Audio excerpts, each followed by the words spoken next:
passing to other topics, he made many observations on the Russian war.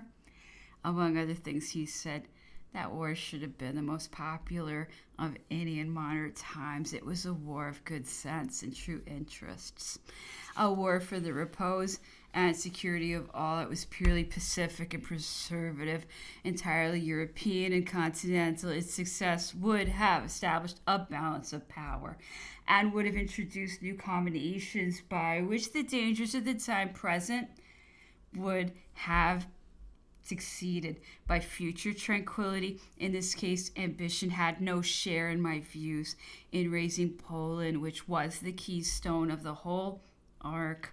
I would have permitted a king of Prussia, an archduke of Austria, or any other to occupy the throne. I had no wish to obtain any new acquisition. I reserved to myself only the glory of doing good and the blessings of posterity. Yet this undertaking failed and proved my ruin, though I never acted more disinterestedly and never better merited success, as if popular opinion had been seized with contagion. In a moment, a general outcry, a general sentiment arose against me. I was proclaimed to be the destroyer of kings. I, who had created them. I was denounced as the subverter of the rights of nations. I, who was about to risk all to secure them. And people and kings, those irreconcilable enemies, leagued together and conspired against me. All the acts of my past life were now forgotten. I said truly that popular favor would return to me with victory, but victory escaped me, and I was ruined. Such is mankind, and such is my history. But both people and kings will have cause to regret me, and my memory will be sufficiently avenged for the injustice committed upon me. That is certain. If certain passages in the above conversation of Napoleon should require illustration or proof, these will be found in the following letter. The document is highly valuable on account of its date and contents. For the motives and views of the Russian expedition are here developed by Napoleon at the moment when he was about to embark on the enterprise. The vulgar were certainly far from comprehending or rendering justice to his intentions. I say the vulgar, for it is just to remark that among statesmen and men of foresight and extended views, the Russian war was very popular. They disapproved of the moment at which it was undertaken, but they fully appreciated all the great intentions of the emperor. Instructions given to M to serve as his guide in the mission which he will have to fulfill in Poland, April 18th, 1812.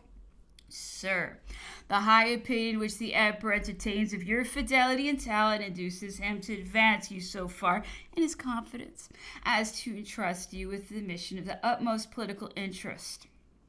This mission will require activity, prudence, and discretion. You are to proceed to Dresden. The ostensible object of your journey will be to present to the King of Saxony a letter which the emperor will deliver to you tomorrow after his levee.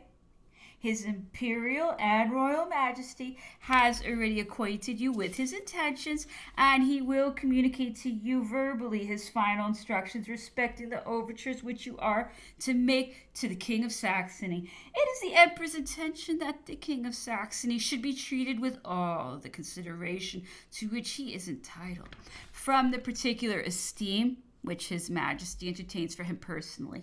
You will explain yourself both to the king and his ministers with unreserved candor, and you will give credit to the hints you may receive from the Count de St. Pilsac. With respect to Saxony, there will be no sacrifice without compensation. Saxony can attach but little importance to the sovereignty of the Duchy of Warsaw, such as it now exists. It is a precarious and troublesome possession. The sovereignty of that fragment of Poland places Saxony in a false position with regard to Prussia, Austria, and Russia. You will develop these ideas and treat this question in the way in which it was discussed in your presence. In His Majesty's closet on the 17th, you will find the Dresden cabinet, not much inclined to oppose you. Its diplomacy has presented to us the same observations on several previous occasions. The matter in question is not the dismemberment of the states of the King of Saxony. After a short stay at Dresden, you will announce your departure for Warsaw, where you will await new orders from the Emperor. His Imperial Majesty begs that the King of Saxony will accredit you to his Polish ministry. At Warsaw, you will concert your measures with Prince Blank, the Emperor's Chamberlain, and with General Blank. These two individuals, who are descended from the most illustrious Polish families, have promised to exercise the influence they possess among their fellow citizens to induce them to exert every effort for securing the happiness and independence of their country. You must communicate to the government of the Grand Duchy an impulse calculated to prepare the great changes which the Emperor proposed to make in favor of the Polish nation. It is necessary that the Poles should second the designs of the Emperor and cooperate in their own regeneration. They must consider France only as an auxiliary power. The Emperor is aware of the difficulties he will have to encounter in his endeavors to bring about the reestablishment of Poland. That great political work will oppose the apparent and immediate interests of his allies. The reestablishment of Poland by the arms of the French Empire is a hazardous and even a perilous enterprise in which France will have to contend against her friends as well as her enemies. We will enter into a few details on this point. The object which the Emperor has in view is the organization of Poland with the whole or a portion of her old territory, and he wishes, if possible, to effect this object without engaging in war. The furtherance of this design, His Majesty has granted very extensive powers to his ambassador at St. Petersburg. He has sent to Vienna a negotiator authorized to treat with the principal powers and to offer great sacrifices in territory on the part of the French Empire by way of indemnity for the cessions to be made. For the reestablishment of the Kingdom of Poland, Europe is separated into three great divisions. In the west, the French Empire; in the center, the German states; and in the east, the Russian Empire. England can only possess on the continent the interest which the powers are willing to reserve to her. A strong organization of the center will be necessary as a precautionary measure, lest Russia or France should one day be tempted to extend their power and to attempt to gain the supremacy in Europe. The French Empire is now in the enjoyment of the full energy of her existence. If she do not, at this moment, complete the political constitution of Europe tomorrow, she may lose the advantages of her situation and fail in her enterprises. The conversion of Prussia into a military state, the reign and conquest of Frederick the Great, the opinions of the age, and those of the French Revolution have annihilated the Germanic Confederation. The Confederation of the Rhine is only part of a provisional system. The princes who have been gainers would probably wish for the consolidation of that system, but those who have been losers and the people who have suffered from the calamities of war and the states who dread the too great increase of the French power will seize every opportunity of opposing the maintenance of the Rhinish Confederation. Even the princes who have been aggrandized by the new system will seek to withdraw themselves from it as soon as time shall establish them in the possessions they have obtained. France will in the end find herself deprived of a protectorate which certainly she will have purchased by too many sacrifices. The Emperor is of opinion that ultimately, at a period which cannot be far distant, it will be proper to restore the states of Europe to their complete independence. The House of Austria, which possesses three vast kingdoms, must be the soul of this independence on account of the topographical situation of its states, but it must not be the ruling power. In case of a rupture between the two empires of France and Russia, if the confederation of the intermediate powers were actuated by one and the same impulse, the ruin of one of the contending parties would necessarily ensue. The French Empire would be more exposed to danger than the Russian Empire. The center of Europe must be composed of states unequal in power, and each possessing its own peculiar system of policy. These states, from their situation and political relations, will seek to support in the protection of their preponderating powers, and they will be interested in the maintenance of peace because they must always be the victims of war. With these views, after raising up new states and aggrandizing old ones in order to fortify our system of alliance for the future, the establishment of Poland is an object of the utmost interest to the Emperor and to Europe.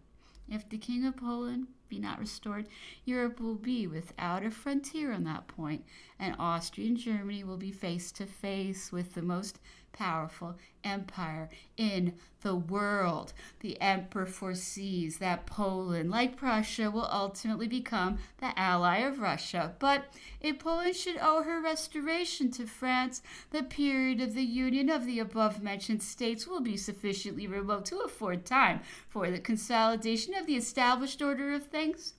Europe being thus organized, there will be no longer any cause of rivalry between France and Russia. These two empires will have the same commercial interests and will act in conformity with the same principles. Before the coolness with Prussia, the emperor's first intention was to form a solid alliance with the King of Prussia and to place the crown of Poland on his head. There were then few obstacles to be surmounted, for Prussia was already in possession of 1/3 of Poland. Russia would have been left in possession of what she might have insisted on retaining, and indemnities would have been granted to Austria, but the progress of events occasioned the emperor to alter his intentions. At the time of the negotiations of Tilsit, it was found necessary to create states precisely in those countries which most dreaded the power of France. The moment was favorable for the reestablishment of Poland, though it would have been the work of violence and force. The war must have been prolonged. The French army was suffering from cold and want, and Russia had armies on foot. The emperor was touched by the generous sentiments which the Emperor Alexander manifested towards him. He experienced obstacles on the part of Austria, and he suffered his policy to be overruled by the desire of signing a peace which he hoped to have rendered lasting if, through the influence of Russia and Austria, England had been prevailed on to consent to a general reconciliation. Prussia, after her reverses, manifested such a spirit of hatred towards France that it was deemed necessary to diminish her power. With this view, the Grand Duchy of Warsaw was created. It was placed under the dominion of the King of Saxony, a prince whose whole life had been devoted to the happiness of his subjects. Endeavors were made to conciliate the Poles by the establishment of institutions agreeable to their tastes and conformable with their manners and national character, but all was badly managed. Saxony, separated from her new possessions by Prussia, could not with Poland constitute a body sufficiently organized to become strong and powerful. The opening of a military road through the Prussian territory to communicate between Saxony and Poland greatly humbled the Prussians, and the Poles complained of disappointed hopes. The emperor stipulated for the occupation of the fortresses of Prussia in order to ensure the certainty that power would not seek to rekindle the torch of war. The campaign of 1809 proved the prudence of his policy. He adopted the firm resolution of laboring unremittingly to complete the system of organization in Europe, which was calculated to put a period to disastrous wars. The emperor conceived that he must appear formidable from the number of troops which he has marched towards the Vistula and from the occupation of the fortresses of Prussia, measures which were necessary for ensuring the fidelity of his allies and obtaining, by means of negotiations, what perhaps he can, after all, secure only by war. The dangers of the present circumstances are immense. The removal of armies to the distance of 500 leagues from their native territory cannot be unattended by risk, and Poland must rely as much on her own exertions as on the support of the emperor. I once more repeat that if war should ensue, the Poles must consider France only as an auxiliary, operating in aid of their own resources. Let them call to mind the time when, by their patriotism and courage, they resisted the numerous armies who assailed their independence. The people of the Grand Duchy wish for the reestablishment of Poland. It is for them to prepare the means by which the usurped provinces may be enabled to declare their wishes. The government of the Grand Duchy must, as soon as circumstances permit, combine under the banner of independence the dismembered fragments of their unfortunate country. Should it happen that any natives of Poland under the dominion of Russia or Austria shall refuse to return to the mother country, no attempt must be paid to compel them to do so. Poland must derive her strength from her public spirit and patriotism, as well as from the institutions which will constitute the new social state. The object of your mission, therefore, is to enlighten, encourage, and direct the Polish patriots in their operations. You will render an account of your negotiations to the Minister for Foreign Affairs, who will acquaint the Emperor with your progress, and you will send me abstracts of your reports. The misfortunes and weakness of the Polish Republic were occasioned by an aristocracy which knew neither law nor restraint. At that period, as at present, the nobility were powerful, the citizens oppressed, and the great mass of the people were nothing. But even amidst these disorders, a love of liberty and independence prevailed in Poland and long supported her feeble existence. These sentiments must have been strengthened by time and oppression. Patriotism is a sentiment natural to the Poles. It exists even among members of the great families. The Emperor will fulfill unconditionally the promise he made in Article 25 of the Treaty of the 9th of July, 1807, to govern the Grand Duchy by laws calculated to ensure the liberty and privileges of the people. And consistent with the tranquility of the neighboring states, Poland shall enjoy liberty and independence. As to the choice of her sovereign, that point will be decided by the treaty which His Majesty will sign with the other powers. His Majesty lays no claim to the throne of Poland, either for himself or any of his family.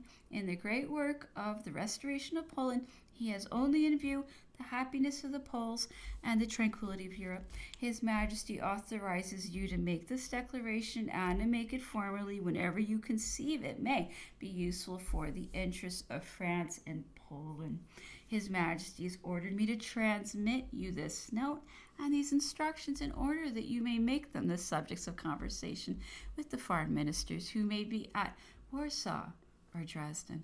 The Emperor has ordered notes to be forwarded to the Ministers of War and Foreign Affairs of the Grand Duchy should pecuniary resources be wanted.